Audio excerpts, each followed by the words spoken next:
Hello, my loves. Welcome back to my channel, or if you're new here, welcome. My name is Lorena. I am a self-concept and manifestation coach, guide, or mentor, and I'm here to help you step into a new self-concept, change your state of being, rebirth yourself into your most aligned, authentic version of yourself, and consciously manifest all of the things you deeply desire from that place. And today we're talking about money. Money, wealth, prosperity, abundance, all that juicy stuff. I've never made a video on money before, but I spent a lot of time last year healing my relationship with money, facing all of the pieces, all of the places where I was living in lack, and slowly moving to a place of abundance.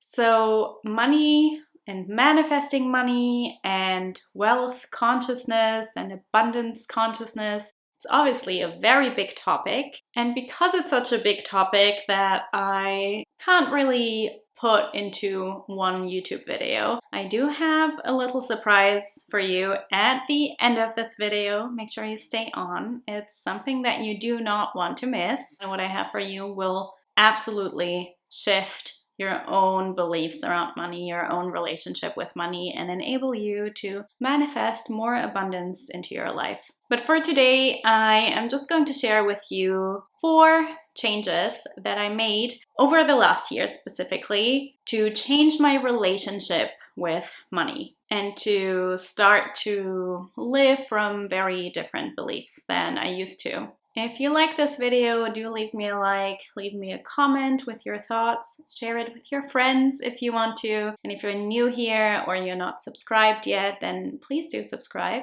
I upload videos every week and I would love to have you in this community. So let's get into it. Let me start by saying money and I were not always friends.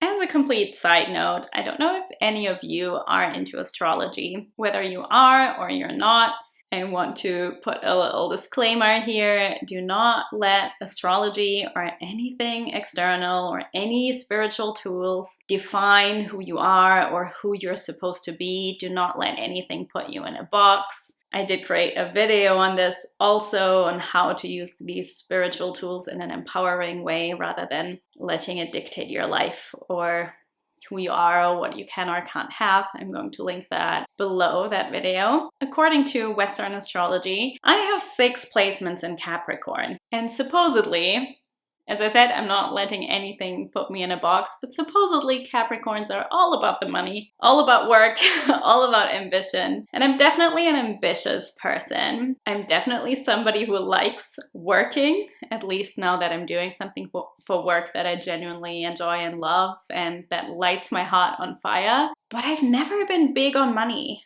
I've never been one of those people who said, I want to be a millionaire. I've never claimed anything like that. So I always thought this whole Capricorn thing about money doesn't apply to me. I care about what people think about me, sadly. I care about leaving a legacy. I do care about that. I care about building something for myself, creating something, having something to show for. But money, didn't really care about that much.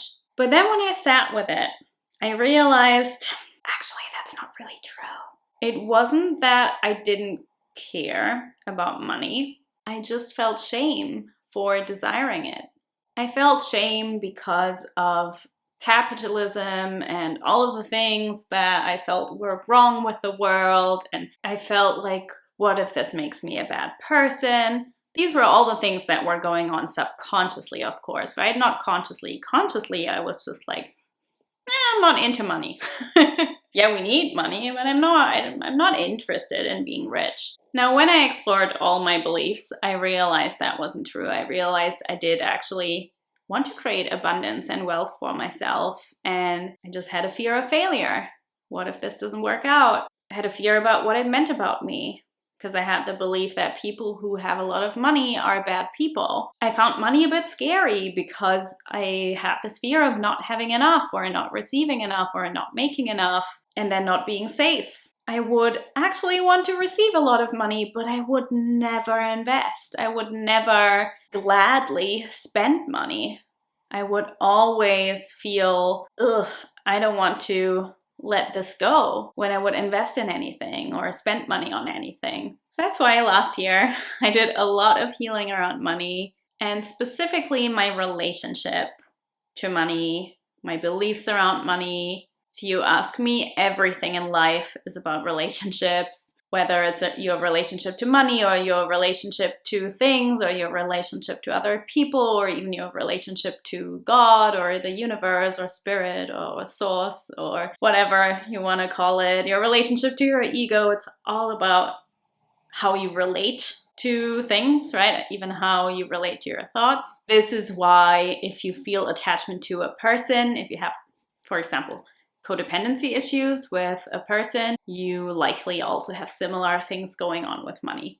What you experience in one area of your life often projects into other areas of your life also. It's all a beautiful mirror, but that's a whole different topic and a whole different video. But whilst I had spent a lot of time healing my relationships and my self-worth issues with regards to other people, I hadn't really healed that with regards to money. But now I did, and I made 4 changes in how I approach money and my beliefs around money that I want to share with you. And it radically shifted my relationship with money and also my reality with money. Change number 1, I started to practice receiving things fully. So by that I mean when somebody gives me a compliment, I fully receive it. I let it penetrate my entire body with gratitude. When somebody buys me something, I don't question it. I accept it. I say thank you and I receive it fully. And I really feel that in my body. Every time I receive money, be that through my work or through other means, I spend time being super grateful. I have no barriers to receiving. I have no resistance to receiving, which I used to have before. Something that you can ask yourself, something that you can question for yourself. In what ways am I blocking myself from receiving? I don't decline gifts. I don't decline money. I accept it and I receive it fully. Number 2, change number 2 that I made, I allow money to circulate. Money is a currency. It needs to flow from person to person, from thing to thing, from business to business. It's not meant to be held on to. It's just a currency. But you see this a lot. And I used to do this where you want to receive money, but then spending money, you don't want to do that. You don't want to invest in yourself. You don't want to make a big investment. You don't want to take a scary risk. You just want to get it, but you don't want to give. So I've really invested in myself massively this year, which, by the way, relates to point number 3, because that's the other change I made. I invest in things that expand me. I have invested more in myself this last year, than ever before in my life. I invested in coaches, I invested in mentors, I invested a lot more in my body, in my self-care. I've bought myself a lot of flowers. I started getting my nails done regularly. I prioritized, and I still do prioritize, investing in what really expands me and investing in myself. That also means taking risks. That also means investing in things that scare me and investing amounts that scare me. I started investing in the long run, which sometimes may look like taking a short-term risk. So the way I invest and what I invest in has changed. I remember back in the day when I was more of a party girl, which I'm not anymore. I don't even drink alcohol. I would spend money on a night out like nothing, and I didn't even think about it. I would spend money on clothes or makeup. I used to have, you can still see I like lipsticks, but I used to have a real addiction. I had way too many lipsticks. I didn't need that many lipsticks. But then if somebody had told me to pay 5 figures for a course or a program, I would have said, ew, that's too expensive. And that perception has completely changed because now I invest in the long run and not in the instant gratification. I don't spend money every Black Friday sale there is. I am more strategic with my money, but also more open to giving and more open to receiving. And change number 4, and this one is more about beliefs and energy than the other points or the other changes. And that's, I don't complain about money. I don't complain about expenses, and I don't complain about the economy. So I've really changed the way I talk around money. You will never hear me say, I can't afford this. That's not a sentence that you'll hear from me anymore. And this is not if there's really something that's out of my budget and that I, in this present moment, don't have the budget to spend money on or choose not to. That's not because I'm then lying to myself or pretending that I have it when I don't. It's simply about how I approach it and how I phrase it. I will never say I can't afford this. I will say, if I want this, I will say I'm going to make it happen. Or if I don't want this, I'm going to say I'm prioritizing other investments right now. But I will never say this isn't possible for me. I will make it possible. I will either make it possible today, I will make it possible with sometimes a payment plan, or I will make it possible in the future by maybe changing my lifestyle or whatever it is. But I will never say I can't afford this or this isn't possible for me. At the same time, over the last year specifically, because we're in a recession, there's no way around it. Prices are going up. It's a global thing. It is the reality of things right now. Doesn't need to be denied. Don't need to pretend that's not the case. But I've noticed a lot of people just complaining about it all the time. Complaining about bills going up, complaining about how much things cost, complaining about the economy. And even when that's the reality of things, what's the point in complaining? If you can't directly impact it in this moment, why focus on it? Why drive yourself crazy with what you can't change? Why not focus on you? Why not treat money with love? So I don't complain. I don't complain about investments I have to make. I don't complain about bills I have to pay. I don't complain about taxes I have to pay. I don't complain about the economy.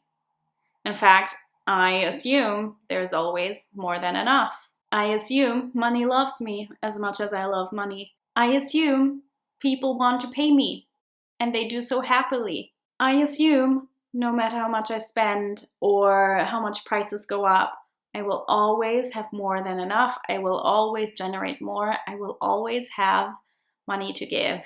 So these are 4 points, 4 changes that I made in my approach to money, in my relationship to money. But of course, there's a lot more to this. And that's why I have a little gift for you. I am holding a free webinar next week. All the information and the sign-up link is below. It's completely free. All you need to do is leave your email address and your name and sign up and join us there live. It's a gift from me to you. Let me know in the comments which one of these 4 points resonated with you the most. Let me know if you're joining the webinar next week. Follow me on Instagram. Send me a message over there. I love connecting with you. If you want to work with me privately, if you want to be coached by me, all the information for my coaching program, Recreate Yourself, is in the description below also. And then I'll see you next time. Lots of love.